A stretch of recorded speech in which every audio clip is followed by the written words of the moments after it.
Welcome to வாங்க ருசிக்கலாம் channel. இன்றைக்கி நம்ம பார்க்க போகிறது ஒரு உளுந்து வடை. நார்மலாக நம்ம உளுந்து வடை வந்து காரமாக வெங்காயம் பச்சை மிளகாய் போட்டு செய்வோம். ஆனால் இன்றைக்கி பார்க்க போகிறது ஸ்வீட் உளுந்து வடை. வெல்லத்தை வச்சு நம்ம உளுந்து வடை செய்ய போகிறோம். இந்த வடை வந்து நார்மலாக சில ஊர்லலாம் வந்து பொங்கலுக்கு வந்து சூரிய பகவானுக்கு படைக்கிறதுக்கு செய்வாங்க. ஸோ இந்த உளுந்து வடை எப்படி செய்யலான்னு பார்க்கலாம். இது ரொம்ப டேஸ்ட்டாகவும் இருக்கும், ஸ்வீட்டாகவும் இருக்கும். ரொம்ப நம்ம வெல்லம் யூஸ் பண்ணுறதால இதில் அயன் கண்டென்ட்டும் இருக்குது. ஸோ குழந்தைங்கள்லேருந்து பெரியவங்க வரைக்கும் எல்லோரும் சூப்பராக இந்த உளுந்து வடை செஞ்சு சாப்பிட்லாம். வாங்க எப்படி செய்யலான்னு பார்க்கலாம். இதுக்கு இந்த மெஷரிங் கப்பில் தான் நான் ஒரு கப்பு வந்து உளுத்தம் பருப்பு எடுத்து ஒரு 1 hour ஊற வச்சு எடுத்திருக்கேன். பாருங்கள், இந்த மாதிரி ஊறனா போகிறோம். இதோட ஒரே ஒரு டேபிள் ஸ்பூன் பச்சரிசி சேர்த்து ஊற வச்சுருக்கேன். இது 1 hour இப்போ ஊறியிருக்கு. இதுக்கு ஒரு 1/2 கப் வந்து ஜாகரி வெல்லம், 1/2 இல்லைன்னா 1/4 கப்பு கூட எடுத்துக்கலாம். உங்கள் ஸ்வீட் அளவு பொறுத்து தான் ஜாகரி சேர்க்குறது. ஆனால் இதில் வந்து ரொம்ப ஜாகரி சேர்த்திங்கன்னா வடை வந்து தண்ணி ஆகிடும். அதனால் ஜாகரி வந்து நீங்கள் பார்த்து சேருங்க. ஒரு வெல்லம் வேறு மாதிரி இருக்கும். ஸோ அதனாலேயே நான் முன்னாடி சொல்கிறேன், உங்கள் ஸ்வீட்டுக்கு ஏற்ற மாதிரியும் நீங்கள் அளவு வந்து கரெக்டாக சேருங்க. இதுக்கு ஒரு 1/4 முடி தேங்காய் சேர்த்துக்கலாம், கொஞ்சம் டேஸ்ட்டாக இருக்கும். அப்புறம் ஒரு 3 ஏலக்காய். இதுதான் தேவையான பொருட்கள். வாங்க எப்படி இந்த வடை செய்யலான்னு பார்க்கலாம். இப்போ நான் இந்த உளுத்தம் பருப்பை கிரைண்டரில் போட்டு தான் செய்ய போகிறேன். நீங்கள் மிக்சிலையும் சேர்க்கலாம். ஆனால் இதில் கொஞ்சம் கூட தண்ணியே இருக்கக்கூடாது. தண்ணியை நல்லா வடிச்சிட்டு உளுத்தம் பருப்பை ஆட்டணும். நல்லா கெட்டியாக ஆட்டிக்கோங்க, அப்போ தான் வடை நல்லா வரும். ஏன் தண்ணி ஊற்றாமல் நம்ம கெட்டியாக ஆட்டணும்னா, நம்ம வெல்லம் போட்டோன்னே அதுவே தண்ணி விடும். அதனால தான் நம்ம முதல்ல தண்ணி ஊற்றிக்கக்கூடாது. வேணும்னா நீங்கள் லேசாக தெளிச்சிக்கலாம். அதனால் நீங்கள் இப்படி பக்கத்தில் இருக்க மாவெல்லாம் துழவி விட்டு நல்லா ஆட்டுங்க.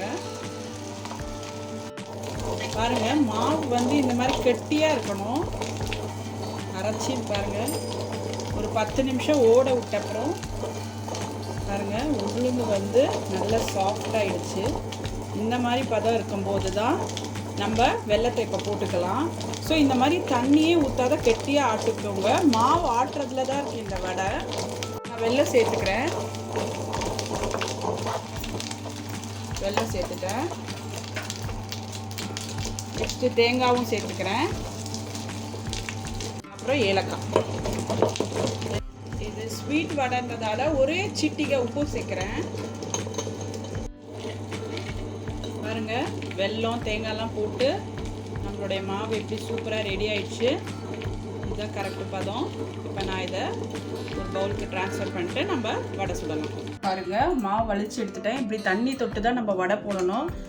பாருங்கள், மாவு இந்த பதத்தில் இருக்கணும். நல்லா இருக்கு பாருங்கள். உடனே நீங்கள் வந்து வடை சுட்டுடணும்.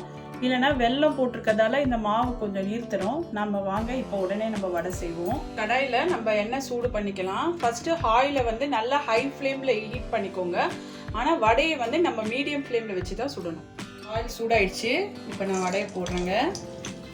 ஒரு பக்கம் இது அனுப்புறம் செவந்தோடனே திருப்பி போட்டுக்கோங்க. பாருங்கள், நான் வந்து சின்ன தீயில தான் சுடுறேன்.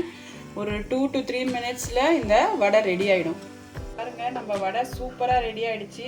ஸ்வீட் மெது வடை பார்க்குறதுக்கு டோனட் மாதிரியே இருக்குல்லங்க. இது அந்த காலத்து டோனட்னு கூட சொல்லலாம். சூப்பராக இருக்குது பாருங்கள். வாங்க இதை பிளேட்டிங் பண்ணிடலாம். எவ்வளோ அழகாக வந்திருக்கு பாருங்கள். இந்த மாதிரி நீங்கள் பேட்சாக போட்டு எடுத்துக்கோ. பாருங்கள், நம்மளுடைய ஸ்வீட் மெது வடை எவ்வளோ சூப்பராக ரெடி ஆகிடுச்சு பாருங்கள். இப்போ நான் இதை பிளேட்டிங் பண்ணிடுறேன். பாருங்கள், நம்மளுடைய ஸ்வீட் மெது வடை ரெடி ஆகிடுச்சு. இது ஆக்சுவலாக எங்கள் பாட்டி வீட்டிலலாம் பொங்கலுக்கு சூரியனுக்கு இந்த இனிப்பு வடை தான் படைப்பாங்க. வந்து இந்த ஸ்வீட் வடை தான் சக்கரை பொங்கலோடு வச்சு சூரிய பகவானுக்கு படைப்பாங்க. எப்படி வந்திருக்குன்னு பார்க்கலாம். இங்கே பாருங்கள், மஞ்சள் மாதிரி இருக்குது பாருங்கள்.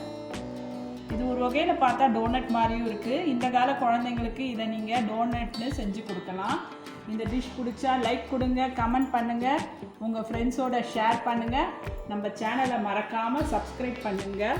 தேங்க்ஸ் ஃபார் வாட்சிங்.